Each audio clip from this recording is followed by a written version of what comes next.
How we doing, boys? So this is my Vauxhall CORSA VXR, and I've been getting thousands of messages off you boys asking what I'm paying insurance, how much I paid for it, what the fuel costs are.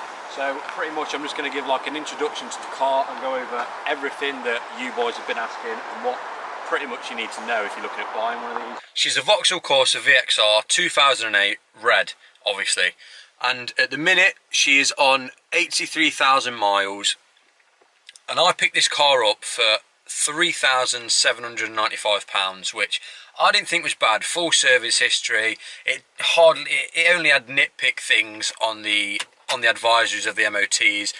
Barely any rust, only like surface rust, even if that. So that's how much I picked the car up for. Now, like I said, it's 2008, and pretty much what sold it for me is the people I bought it off. I got along with the people I bought it off, and I kind of, as soon as I walked into the dealership, I thought, I hope this car is good, because you're the type of people that I'd like to buy my car off. They were just down to earth, offered me the warranty without having to pay any extra, and they were just, like, normally garages don't tell you if you've got a warranty, whereas this guy literally told me without me asking that I've got the 6-month warranty and stuff like that. He was just a down to earth guy, and I really wanted to buy a car off him. Now, this car has been kept really well. He told me that the previous owner had been kind of like into his cars, and he kind of knew how to look after them, but he wasn't into modifying them, kind of thing. If that makes sense, then you know what I mean. But so he's always had the oil up to date, he's always had it MOT'd on time, serviced on time, regular oil changes. The paintwork is spot on. There's the tiniest little bits that are just wear and tear. As a 10-year-old car, you're going to get that. The interior, the only bits of the interior is there's a tiny little bit of wear and tear on the steering wheel, which is, that's fine. It's a steering wheel, it's the thing that gets the most. But even like the gear stick, the only thing with the gear stick is the reds come off from the R of the VXR bit. That's literally it. Apart from that, the seats, which was a main selling point of this car, I love the seats. They're in perfect condition. This side normally gets like worn because of like getting in and out, but it's not. It's absolutely perfect. As you can see, this bit of the leather seats especially, I mean, they could do with a little bit of a clean, but that's nothing. I mean, this bit normally gets chewed to bits by getting in and out. They're perfect, and the interior is pretty much spot on. A little bit of wear and tear on the steering wheel, but that literally means nothing. I forgot to mention as well, this car, as previous to me, has had 5 owners, which it's not too bad really. I'm the 6th owner, and like I said, what sold it me is it's been looked after. Like I said, the interior, which is a bit that gets bashed around the most, has been looked after. Everything, so you can just tell kind of with a car if it's been looked after or if it's just been driven by someone that don't really give a toss about the car. So that's kind of what sold it to me. So you're probably wondering why I chose the 2008 model, and it's literally because of this front bumper.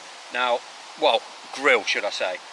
The pre-facelift, like the SRI, was just like a straight across bar with just the Vauxhall badge in the middle, and I don't know why, but just for me, this might not be for everyone, but I just like the way this V, obviously for Vauxhall, I don't know, I really don't know. And then obviously the side fog light surrounds, I just prefer the way the older shape looks. This is the pre-facelift for those that don't know, and I don't know, it's just, I think that's the most important part for me, that grille. Obviously you've got the snowflake alloys on it, they look awesome, but they are getting changed very soon. I'm not going to say much more about what I'm going to do to the car, but I don't know, there's just something about the pre-facelift that just looks a little bit more sporty. I think they tried to make it look not as much aggressive when they did the facelift, but that's why I chose it anyway. When I bought the car, it came with all 4 brand new Pirelli P7 tyres, and these tyres, I don't think they're very cheap. Like, I'll try and get a price figure, but as you can see, all 4 tyres are literally brand new. Insurance. Now, this is going to be a big thing, because this is the most important. This is the most important part. This is kind of the decider on whether you get a VXR or whether you don't.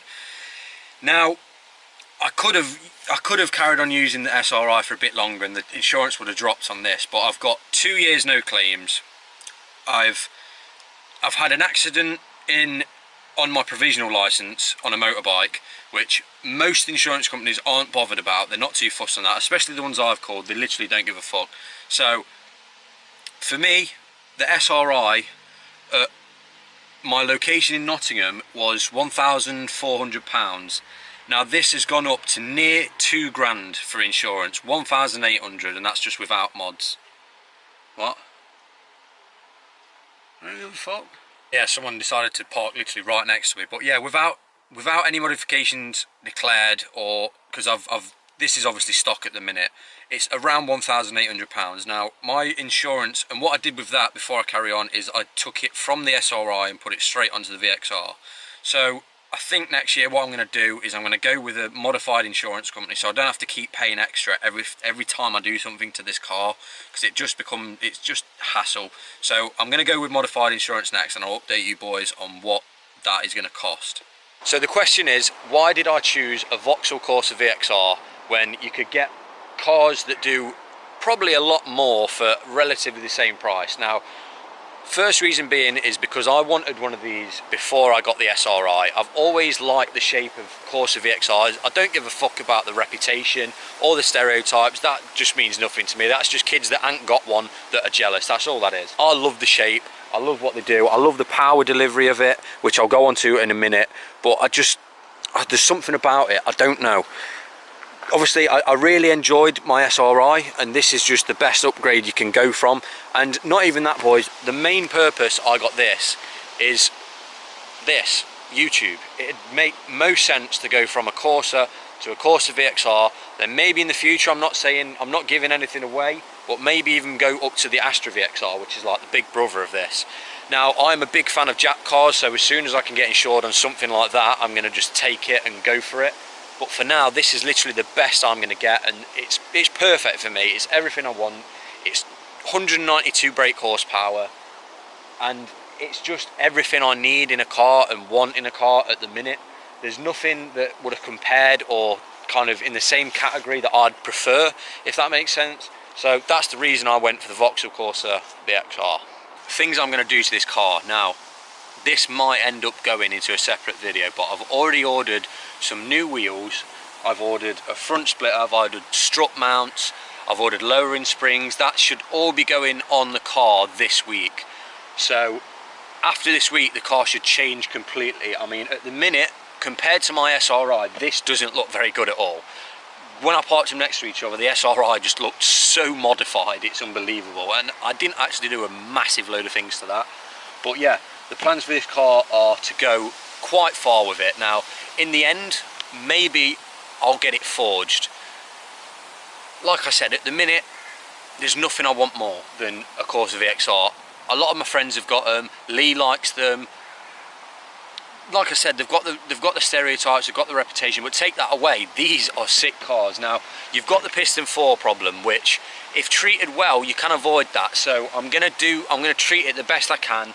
Like, it is a turbo car, it's my second turbo car. If you didn't know, I had a Peugeot 207 GT, and what I do is before I even start driving it, I'll let the revs drop. So when you turn a car on, it's got obviously the cold start and the revs are a little bit higher. I'll wait till the revs drop, that's when I'll start driving it. And that's just the best thing you can do for a turbo car. And then obviously, once you finish driving it, then you just leave it for like 60 seconds to like 1 minute to 5 minutes, whichever you want to, the longer the better. Just leave it to cool down, leave all the oil to go through, you know what I mean. Just let it turn itself off, if that makes sense. Let it know that it's about to be stopped driving, if that makes sense. And yeah, if you treat them well, they'll treat you well. It's like anything. So in the end, like I said, I'll probably look at getting this forged, but for now, it's doing all right. It's not got no signs of the piston 4 going. It idles fine. So for now, it's decent. Now, another thing, am I going to be putting my private reg on this? Obviously I am. A few people have asked me, does the private reg come with the SRI?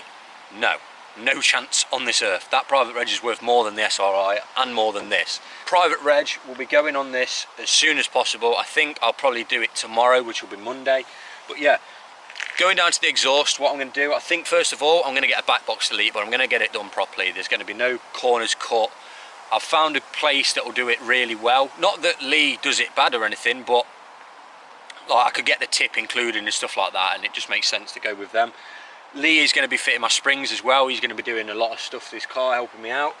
But yeah, for now that's what I'm thinking, and then in the end, once the money's saved up, once the SRI's sold, that's when I'll be looking at forge, maybe a complete exhaust system, and yeah, it's going to be a good time. This week as well, we're getting the we're getting the lights tinted, the brake light tinted, and we're having a sun strip by a company that I'm actually now sponsored by.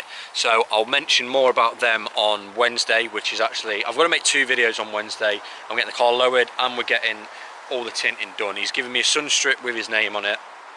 So yeah, look out for that video. And that's about it. I just wanted to go over a few things that, instead of me replying to thousands of people about this car, I can just make a video and you boys will already know. So I hope you did enjoy this video. Please like, comment and subscribe, and I'll see you boys in the next one. Peace.